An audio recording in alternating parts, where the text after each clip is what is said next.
وعلیکم سلام. عاجز رواحه په نامه یو ورور پوښتنه کوي چې که چیرې مثلا یو رکعت تراوی وتر د سړي نه تیر ول، نو چې راغلل امام پسې د اقتدا وکړله، نو کوم امام چې په کم رکعت کې د دعای قنوت وایي، نو ته خو به ورسره وایي که نه وایي به ورسره؟ نو چې ورسره ودې ویلې، ته بیا دریم رکعت کې به بیا وایي که به نه وایي؟ نه به وایي محترمه.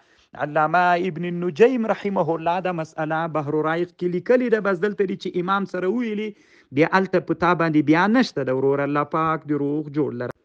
وعلیکم السلام ورحمت الله وبرکاته. یو ورور د پاکستان نه پوښتنه کړې ده. د ورور پوښتنه داسې ده چې کوم خلک چې په بهر ملکونو کې اوسیږي، اروپا کې دي یا غرب کې دي یا نور وطنونو کې دي، دوی به سرسایه د غجې روپیو نه ورکوي او که د دیجې روپیو نه به ورکوي؟ محترمه، ما په دې مسئله بحث کړی ده.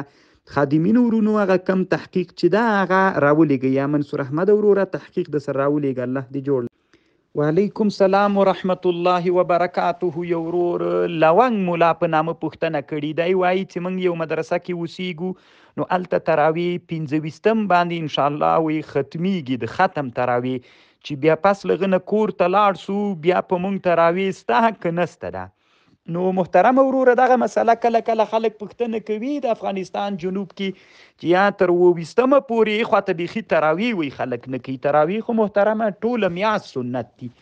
الله پاک د روغ جوړ لره کامیاب اوسه. علیکم سلام ورحمت الله وبرکاته. یو ورور پوښتنه کړې ده چې د سرسایې څومره د سکالي په افغانستان کې؟ نو محترمه وروره، وزارت حج اوقافو چونکې دا د دوی مربوط مسئله د دې لپاره هغه کړې ده، نو خادمینو ورونو یا نورو ملګرو که چا سره وي هغه د ګروپ ته راولېږئ چې ملګري وګوري چې سرسایې هغه څومره ده. الله دې جوړ لره کامیاب. وعلیکم السلام ورحمت الله وبرکاته. یو ورور هروي په نامه پوښتنه کړې ده. دی وایي زه سفر کې وم، ما نه د سفر کې د ماسپښین مونځ قضا سوی ده، اوس زه کور ته راغللم، دغه مسافرانه لمونځ به زه اوس چې قضایي راګرځوم 4 راوګرځوم که 2 راوګرځوم؟ نه محترمه، کوم لمونځ چې په سفر کې قضا سوی ده چې په حضر کې راګرځوي، نو همغه د سفر لمونځ به قضایي راګرځوي، معنا 2 رکعته. الله پاک دا د مونږ د حنفي فقهاو رایه ده ورور. الله پاک دې روغ جوړ.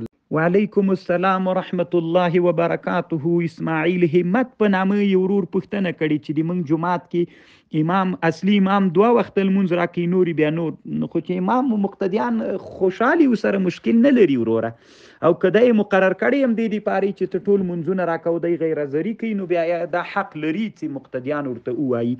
الله دې جوړ لره جنتي. وعلیکم السلام ورحمت الله وبرکاته. یو ورور پوښتنه کړې ده چې د وړکي اختر نه وروسته چې کومې 6 ورځې روزې نیول کیږي، دا چې پرله پسې ونیول سي ښه ده او که متفرقې ونیول سي ښه ده؟ محترمه، علامه قاسم ابن قطلبغا الحنفي کتاب جوړ کړی ده، تحریر الاقوال فی صوم 6 من الشوال. په دې کتاب کې په دې بحث کړی د بعض علما د امام ابو یوسف رحمه الله او د امام ابو حنیفه رحمهم الله نه نقل کوي چې دا اتباع پکې یعنی پرله پسې والی پکې مکروه ده، اگر چې د لیکلي چې هغه اتباع په دغه معنا باندې ده چې د اختر ورځ ورسره ونیسي، د اختر د ورځې او 15 نورې دا مکروه دي.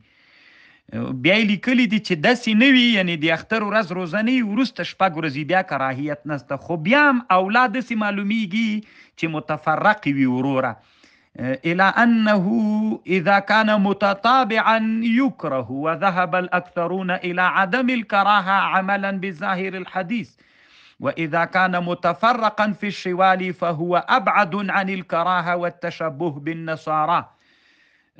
نو چې متفرق وي وروره دا افضله ده. الله دې جوړ لره چې د اختر دی ورځ مو ورسره نیسو، نور چې هر ورځ نیسي ورسره، که په اول کې نیسي که اخر کې نیسي، که څه اول کې نیسي منځ کې څه اخر کې به زیتا اختیار. السلام علیکم ورحمت الله وبرکاته. د حماسي کاروان د ګروپ ټولو ملګرو الله پاک مو روغ جوړ لره. الله مو حافظ و ناصر سه. یو ورور رحماني لوګروال په نامه پوښتنه کړې ده. د ورور پوښتنه داسې ده چې یو سړی ده په خارج کې اوسیږي، مثلا په یو غربي هیواد کې اوسیږي، نو هغه د خپل کلي خلکو ته پیسې رالیږلي چې تاسې په شریکه ټول روزه ماتی کوئ، خرچه یې دی کوي.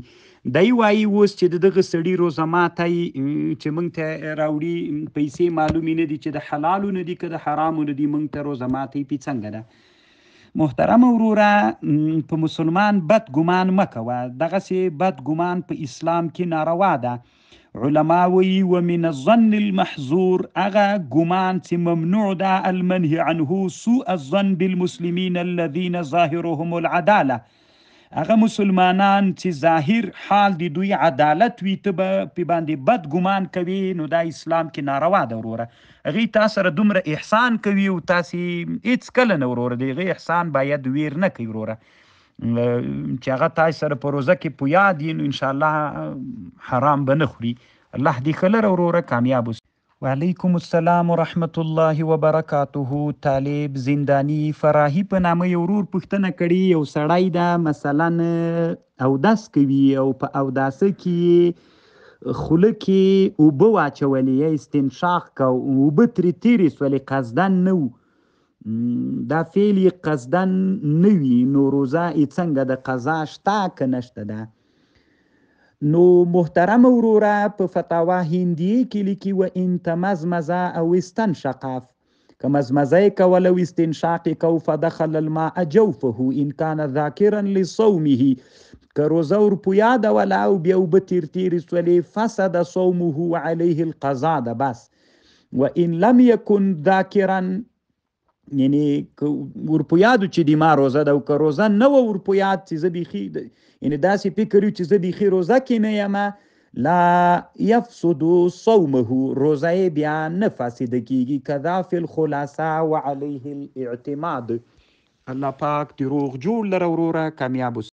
وعلیکم السلام ورحمت الله وبرکاته. قاری عبدالسلیم په نامه یو ورور پوښتنه کوي چې یوه ښځه او زنانه که اعتکاف وکړي نو پخلی کولی شي که نه؟ نو هملته یې ځان ته هغه کوټه کې کولی شي، یا که نورو ته هم کوي، خو په دننه خپله کوټه کې. خو دا خو اصل کې محترم اعتکاف یو عبادت ته باید د نورو کارونو نه راپارغه شي. نو کارونه ولې تاسې پې باندې کوي؟ بیا اعتکاف ته څه ضرورت نه دي کوي. یو که ځان ته برابري یا خو بیله مسله، دا کولی شي وروره.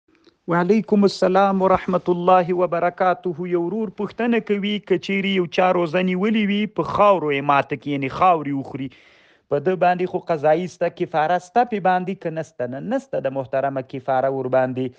او ابتلع حصاتا او حدیدا او ترابا او حجر ولو زمردا ونحوي وجب القضاء للكفاره لقصور الجنايه ووجود صورة الفطر.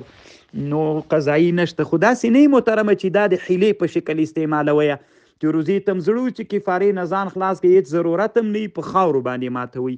الله پاک مو روغ جوړ لره وروره، الله دې ښه لره.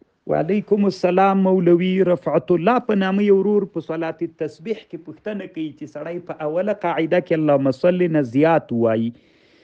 محترمه وروره، تا ویلي چې هلته خو سجده سهو لازمیږي ځکه زیادت راغی. محترمه هغه په فرضو کې ده، په نفلو کې نه ده. نفلو کې 4 رکعتونو کې هر 2 رکعته ځان ته مستقله شفعه ده.